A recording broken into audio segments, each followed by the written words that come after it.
Hello, boys and girls. This is Teacher Leo. Como é que vocês estão, galerinha do sétimo ano? Tá todo mundo bem? Todo mundo feliz da vida? Todo mundo descansado, né? Já que acabaram-se as férias, mas eu tenho certeza que vocês descansaram bastante, relaxaram bastante, né? Curtiram bastante, curtiram dentro das possibilidades, obviamente, e afinal de contas a gente ainda está num processo de pandemia, tá certo? Mas eu espero realmente, eu desejo, né, que as férias de vocês tenham sido bem produtivas, assim, no sentido de descansar, de relaxar, porque esse segundo semestre, se Deus quiser, vai ser um segundo semestre bem mais produtivo, né? Já que a gente tem aí boa parte da população brasileira já imunizada com a segunda dose, inclusive, né? A gente tem aproximadamente, eu estou gravando antes essa aula, mas a gente deve ter nesse momento que é liberada essa aula, que vai ser liberada no dia 6 de agosto, provavelmente acima de 50% da população com a primeira dose. Eu acredito que pelo menos em torno de 30 ou próximo de 30%, já completamente imunizada com a segunda dose, significa um terço da população.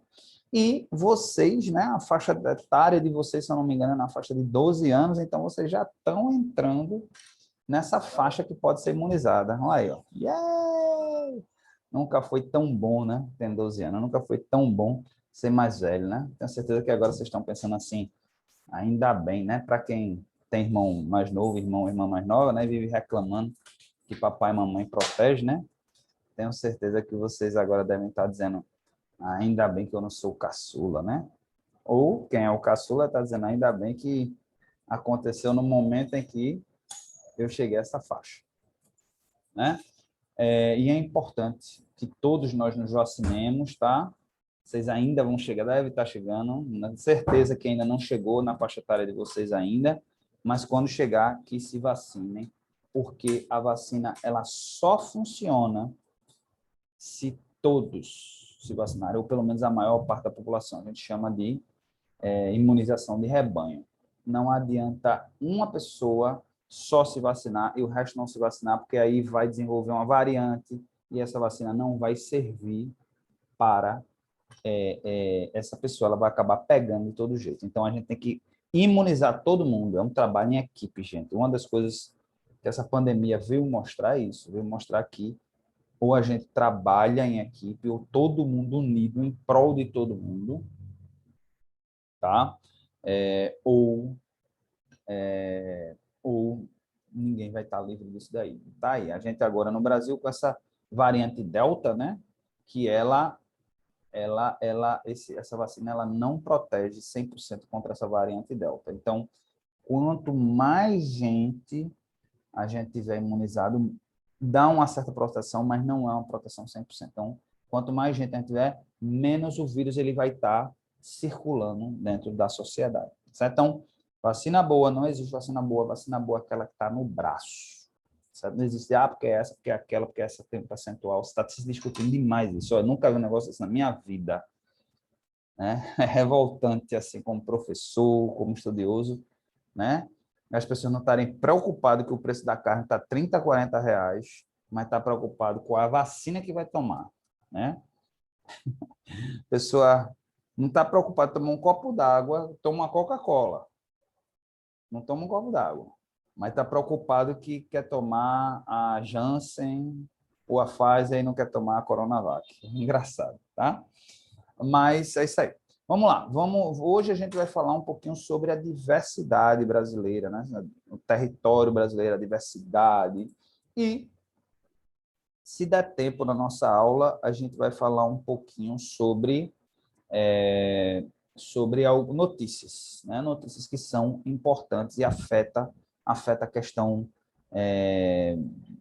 da nossa humanidade, né? Da nossa sociedade. E a proposta da disciplina de Geography é essa, exatamente, a gente discutir temas atuais. Afinal de contas, as atualidades está dentro da disciplina de Geografia, de Geography, e está dentro porque ela está afetando. Uma coisa que acontece hoje ela modifica o ambiente e passa a ser diferente daqui para frente, tá certo?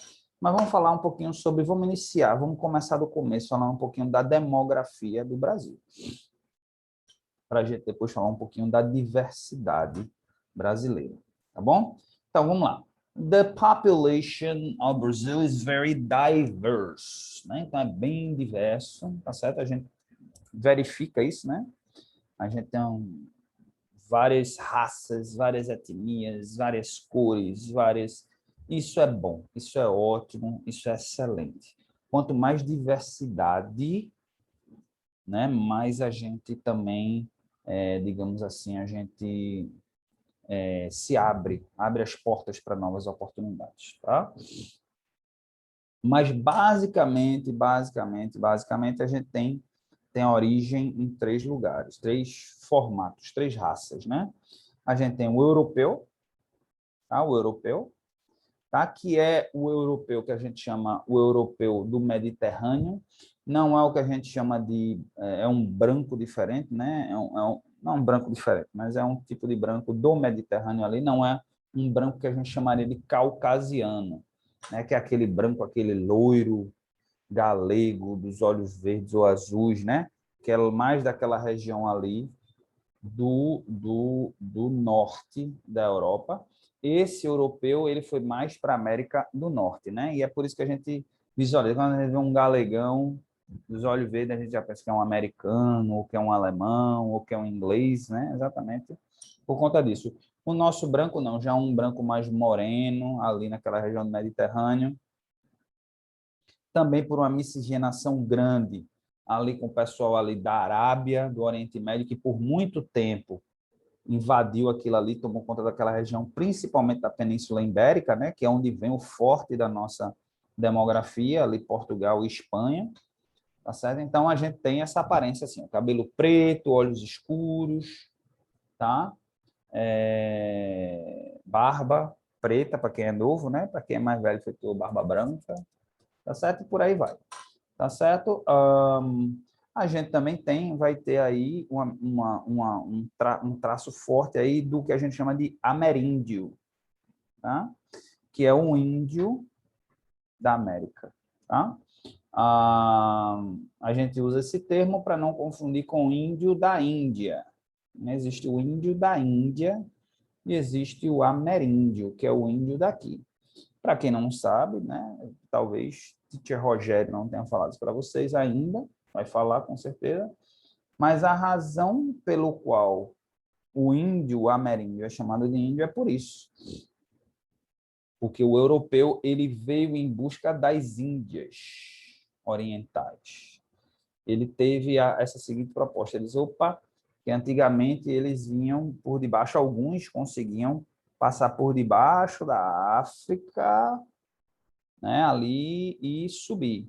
Mas alguém teve a ideia, depois que se descobriu que a Terra era redonda, assim, peraí, se a Terra é redonda, eu vou dar uma volta no planeta Terra e vou sair no mesmo lugar, tá? Alguém, por alguma razão, achou que era mais vantagem fazer isso daí.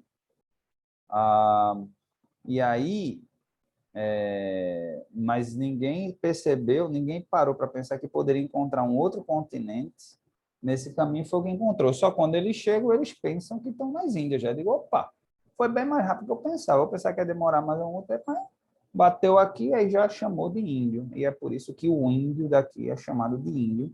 Mas aí, para a gente destacar, a gente chama ameríndio, tá certo? Então, a gente tem essa miscigenação e a gente finalmente vai ter uma miscigenação também vindo de grupos étnicos da África. Tá?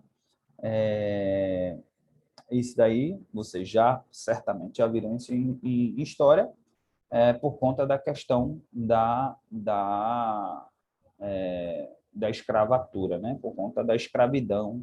Então, houve uma importação grande de material humano, de matéria humana, de recursos humanos, vamos dizer assim, que foram exatamente os negros. Negros eles vinham como objeto, eles eram tratados como um bem, eles eram tratados como um bem. Como a gente tem um carro hoje, né? A gente tem um carro hoje, Na época, eu acho que se pudesse declarar imposto de renda, eu acho que você declararia, né? Eu tenho 5 escravos, eu tenho 10 escravos, como se fosse um patrimônio, como se fosse um bem.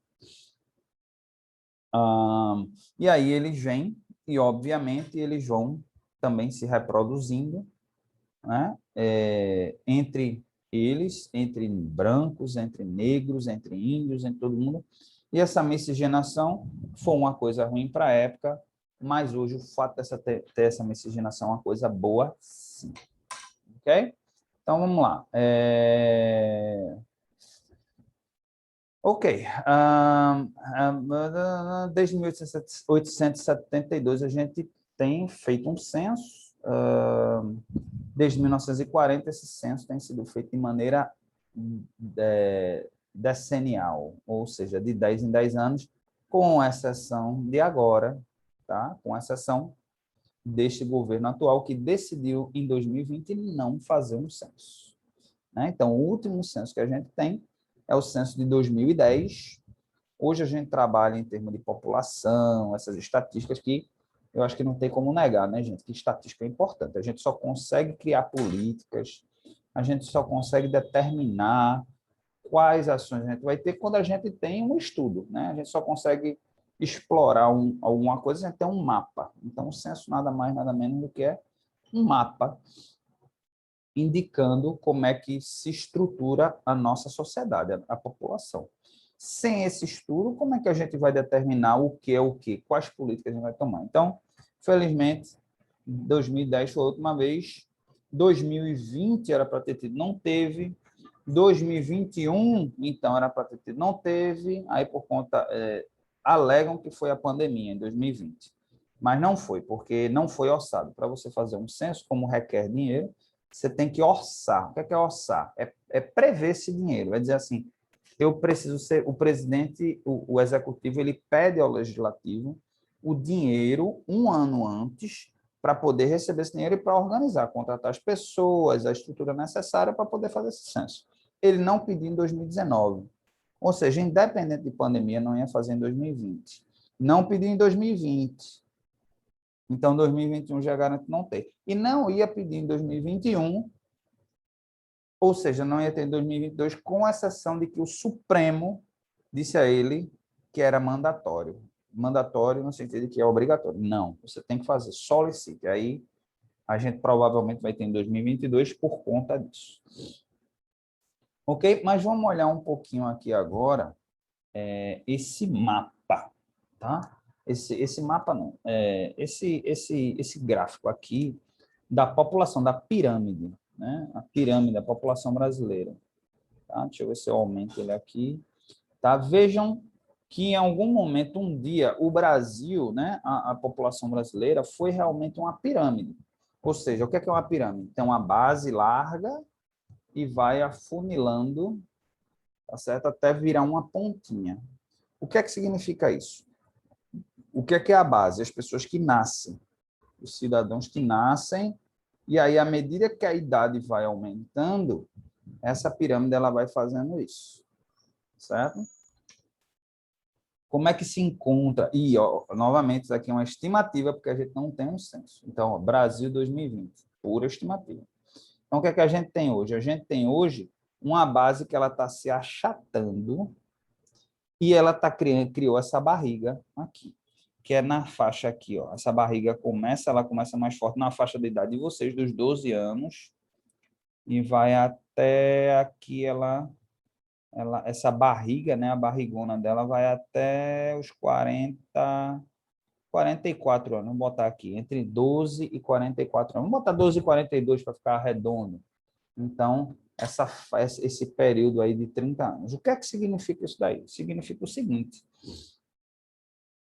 que está nascendo menos criança. Basicamente é isso. O Brasil tinha um ritmo de nascimento de filhos que permitia, nascia aqui, a base fica grande. Quanto mais nasce aqui, mais essa base cresce. E, obviamente, os indivíduos vão morrendo, por qualquer que seja a razão, infelizmente isso vai acontecendo. Então, nasce aqui, mas à medida que vai crescendo, vai morrendo, vai morrendo, vai morrendo, até chegar aqui a ponta, que é aqui, ó, você tem praticamente 96 anos aqui, ó, você tem o fim dessa a pontinha da pirâmide. Então, em teoria, praticamente não tem mais indivíduo nenhum, né? Praticamente a grande maioria da população morre, ficam pouquíssimos aí depois de 96 anos, tá certo? Do lado azul são os homens e do lado vermelho são as mulheres. Você dá para perceber que o lado da mulher é um pouquinho mais gordinho, né? Maior do que o do homem. O do lado da mulher, ó, então tá female surplus, male surplus. Então, você vê que o da mulher está um pouquinho mais gordinho. No entanto, você vê aqui, ó, o seguinte, essa faixa aqui de sombra, uma espécie de sombra, é o que a gente chama de um surplus, eles chamam aqui de surplus, que é um superávit, ou seja, a média está mostrando que está tendo mais mulher aqui nesse setor do que nesse, que é exatamente essa diferença do homem para a mulher. Se você parar para prestar no gráfico aqui, então o que é que está acontecendo? Os homens estão morrendo mais e as mulheres aqui estão sobrevivendo mais, né? É uma outra indicação de que as mulheres estão se cuidando mais. Certas mulheres estão vivendo mais porque elas estão se cuidando mais, tá? Aqui a gente vai encontrar o inverso. A gente vai encontrar essa sombrazinha aqui do lado azul, que vai até aqui meados de 30 e poucos anos nos homens. Tá certo? Então, até essa faixa etária aqui, você vê que o homem, né, ele está superavitário em relação à mulher. Ou seja, então, isso tudo, veja só, gente, são tudo informações que é dada, exatamente para isso que a gente precisa do censo. Para quê? Para a gente ter cientistas, né, sociais estudando isso, tentando entender. Eu, por exemplo, isso aqui, que é um fato, que vários estudos já mostram isso daqui, que as mulheres elas se cuidam mais quando vai chegando a uma certa idade e o homem se cuida menos. O homem tende a ir menos no hospital, o homem tende a fazer exame, menos exame, homem tem mais preconceito, por exemplo, exames de próstata, coisa desse tipo. A mulher não, ela não tem preconceito, bem menos preconceito em relação a isso, então ela vai muito mais. E aqui a gente precisa entender o porquê. Por que é que aqui está tendo um superávit de homem maior do que de mulher? Por que é que tem mais mulher morrendo aqui do que aqui? É por isso que a gente precisa de ferramentas como o censo, para poder entender e estudar e tomar o que a gente chama de ação. Essa ação, né? Diz assim, o problema é esse. Então, o que é que a gente pode fazer para consertar esse problema? Tá certo? Então, a gente sempre tem que acreditar na ciência. A ciência ela é infalível? Não. Ela não é infalível, não. Mas ela é o melhor que a gente tem. Né? A gente, se não vai seguir a ciência, vai seguir o quê? Vai seguir o achismo? Eu acho que é isso. Não. A gente tem que ter muito cuidado com isso, né? Muito cuidado com isso. Principalmente vocês, que são essa geração, vocês são a primeira geração que é 100% exposta à rede social, né? Já nasceu em rede social. Vocês devem ter foto de vocês bebê nas redes sociais dos pais de vocês. Então, é uma geração muito acostumada a confundir opinião com fatos. Porque alguém acha alguma coisa, não quer dizer que é um fato. Então, a gente precisa da ciência para comprovar. O que é a ciência? Nada mais, nada menos isso. Porque eu acho que isso é desse jeito. Mas eu preciso provar. Como é que se prova? A gente fica fazendo várias tentativas. A gente determina, eu vou tentar isso 100 vezes. Deu em 96 vezes das 100 vezes que eu tentei, 96 deu. Só 4 que não deu. Então, a gente entende que aquilo é uma verdade. Nem sempre vai dar 100%. Tá certo? Então, é mais ou menos por aí. Então, isso daqui também, vou falando sobre isso, vai causar vários problemas mais na frente, tá? Essa base, quanto mais ela se achata, mais problemas ela vai causando mais na frente. Então, essa base, esse meio gordinho, ele tende a aumentar essa ponta. Ela tende a ficar maior e cada vez mais para cima. O que é que significa isso? Significa que além da gente estar tendo menos filhos, tá? Por várias razões. Aí, mas por que razão, professor? É aquela história, várias razões. Razões sociais, razões econômicas, né? Algumas positivas, outras negativas. A mulher hoje em dia ela está mais independente. A mulher, ela tem mais o direito de escolher. A mulher, muitas vezes, está focando mais na carreira, então não está querendo ter tanto filho. Mas tem a questão econômica também. Eu, por exemplo, eu estou nessa faixa etária. Eu comecei mais cedo, né? Meus filhos são mais velhos, mas eu tenho muitos amigos que têm filhos aí na faixa, no máximo aí, com a idade de vocês. Seria a idade de vocês, seria o filho mais velho, né? Mas aí eu tenho vários amigos aí com filho na faixa aí, entre 12, até tendo menino, ainda tem amigo meu tendo filho agora. Então, o que é que a maioria dos casais, a grande maioria dos casais, é um filho e quando está com muita vontade, mas muita vontade mesmo, tem dois. Mas assim, um filho e fica pensando várias vezes se vai ter o segundo, tá certo? Terceiro, olha, terceiro na minha faixa etária, eu só tenho um amigo que tem 3 filhas na minha faixa etária e mesmo assim não está aqui, está nos Estados Unidos. Tudo bem, teve a menina dele aqui, mas foi para os Estados Unidos, está lá, hoje é cidadão americano, e as filhas de cidadãos americanos. Mas desconheço, realmente eu tenho que parar, veja só, tenho que parar para pensar em alguém que tenha 3 filhos. Muito, muito, muito, muito, muito difícil. Então, e aí, por que isso? Por uma razão econômica. Né? Quase 100% das pessoas, quando eu vou perguntar por que não tem mais um filho, questão econômica. Porque já é difícil cuidar de um, imagine cuidar de 2. Quando tem o segundo, é porque assim, o camarada quer mesmo assim, eu quero ter 2 filhos, porque é ruim ter um filho só, é bom ter um irmão, uma irmã. E aí diz, não, você errou, fechou a torneira, fechou a fábrica. E a mulher também, a questão da carreira dela, né? Porque ela tem um filho, tem que esperar no mínimo mais 2, 3 anos para ter outro, depois mais 2, 3 anos para ter outro. Então, se você for juntar, e aí tem que esperar o último filho, pelo menos aí chegar uns 2 anos de idade, 3 anos de idade, ter uma certa independência para pelo menos ficar com a babá ou poder ir para uma escola. Então, a mulher, ela perde aí 10 anos da vida, da carreira dela, se preocupando com o filho. Então assim, tem essa questão social, tem essa questão econômica, tem essa questão, digamos assim, antropológica, tá certo? Então, isso tudo os cientistas políticos, cientistas sociais, eles vão estudando, eles precisam dessas informações para ir estudando e dizer quais são as soluções. Tá bom? Desse jeito tá bom? Ou, eita, a gente precisa expandir essa pirâmide. Como é que a gente faz? Quais são as políticas que a gente pode criar? E aí várias são as políticas, né? Desde incentivo fiscal, né? Que existe, por exemplo, vocês não sabem disso, mas toda vez que você tem um filho, o governo dá um crédito no imposto de renda. Então, quando você vai declarar imposto de renda, você deixa de pagar imposto de renda ou até pode receber dinheiro de imposto de renda. É suficiente?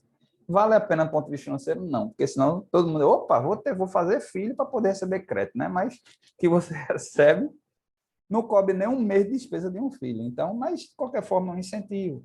Você pode também criar políticas de incentivo à imigração, né? Dizer assim, bom, as pessoas não querem ter filho, então vamos incentivar que imigrantes venham para cá. Ou você também pode criar políticas para cuidar do problema lá no futuro. A gente, por exemplo, tem essa barriguinha aqui. A gente sabe dentro de que 30 anos, ó, daqui a 30 anos, essa barriga, ou seja, a gente está em 2000, vamos arredondar, 2020, 2050, essa barriga vai estar aqui. Vai morrer muita gente, vai morrer, mas isso daqui com certeza vai se expandir, até porque a medicina também está avançando tudinho. Então, por exemplo, questão da aposentadoria, como é que vai ficar a questão da aposentadoria para as pessoas? Por isso que se discutiu e se passou uma reforma da Previdência, né? É questão da saúde, né? Vai ter uma pressão muito maior sobre o Sistema Único de Saúde, que é o SUS, porque quanto mais velhas as pessoas vão ficando, mais elas vão precisando de médico, né? Aqui não se cuidou, vai precisar de médico para poder cuidar do problema de saúde, e o que se cuida também vai precisar, porque pelo menos para ir fazer exame, para fazer check-up, para ter certeza de que está tudo ok. Beleza, boys and girls? Então, vamos lá dar continuidade. Eu falei muito disso daqui, mas é porque é algo que é importante a gente falar, né?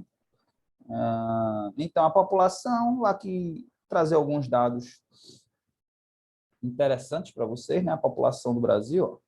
A população do Brasil em 1550 era 15 mil, 1600 passou a ser 100 mil, né? E você vê, né? Não tinha nem 1 milhão. A gente chega em 1766, a gente chega a 1 milhão e 500, ó. Em 66 anos aqui, ó, você vê que ela cresce rapidamente, né? De 1550, ou seja, de 150 anos. Em 150 anos só cresceu 285 mil indivíduos. Mas em 66 anos já pulou para 1 milhão e 200 a mais. Aí em 1800 é 1 milhão, mais de 1 milhão e meio a mais. E assim vai, né? Só em 1890, perto de 1900, a gente tinha 17 milhões. E hoje, estimativa, né, é que a gente tenha 213 milhões, tá? A expectativa é essa. O último censo foi feito no Brasil, a gente tinha 190 milhões em 2010, a gente não tinha nem 200. Mas a expectativa é que a gente já chegou em torno de 210, pelo menos 210, aqui diz 213. Vamos ver essa população, tá certo, do ponto de vista aqui geográfico, né?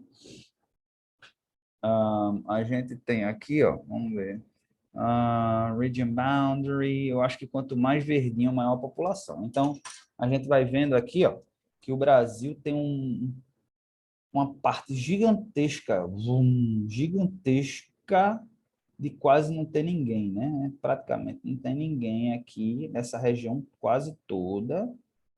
Isso a gente só vai ter nas capitais, né? Brasília, mais verde, né? Goiânia, então, daqui a Manaus, aqui, é mais verdinho, Belém, essa região, né? Cuiabá, um verdinho clarinho, a gente ainda tem um verdinho clarinho, né? Aí, quando a gente vem para as capitais, aí vai ficando um verdinho mais escurinho nas regiões metropolitanas, nas proximidades, ó, tá certo? Um verdinho mais clarinho. E nas capitais mesmo, a gente tem o verde mais escuro de todos. Então, a gente vai vendo, ó, São Paulo, por exemplo, um verdão escurão, mas a gente hoje tem em Recife também um verdão bem escurão, João Pessoa, Natal, Fortaleza. Florianópolis, o verdão não está na cidade de Florianópolis, né? Curitiba, capital do Paraná, Porto Alegre. Então, a gente vai vendo que a população realmente está nas áreas urbanas. Isso daqui, ó, agora que eu estou vendo, aqui de 1977, isso daqui deve ter mudado bastante de lá para cá, tá certo? E a gente tem hoje, a gente já atingiu estimativa, novamente, que a gente não tem censo, mas de que a população urbana já é maior do que a população rural. Então, o Brasil, apesar de ser um país gigantesco, mas nas capitais, ou seja, se eu não me engano, são 26 capitais, mas se eu não me engano, são 12 metrópoles. Você tem a grande maioria da população dentro dessas. Vamos botar essas 20, né? Porque tem 12 metrópoles, mas tem, vamos botar 20, 25 cidades aí. Você tem aí quase 50% da população nas regiões, nas grandes cidades, né? Então, é muita gente num lugar só, num pedaço de espaço pequeno e muita área sobrando aí, tá certo? Para o restante da população, tá? Mas bem defasada aqui, informação bem defasada mesmo, tá certo? Bom, a gente já falou sobre isso, taxa de fertilidade, a gente englobou ali, tá certo? Então, mais ou menos por aí. Tarará, ok. Mas vamos entrar em detalhes disso daí, não. Ok, boys and girls? Então, é mais ou menos por aí. A gente vai ficando por aqui, porque a gente acabou focando muito aqui, né?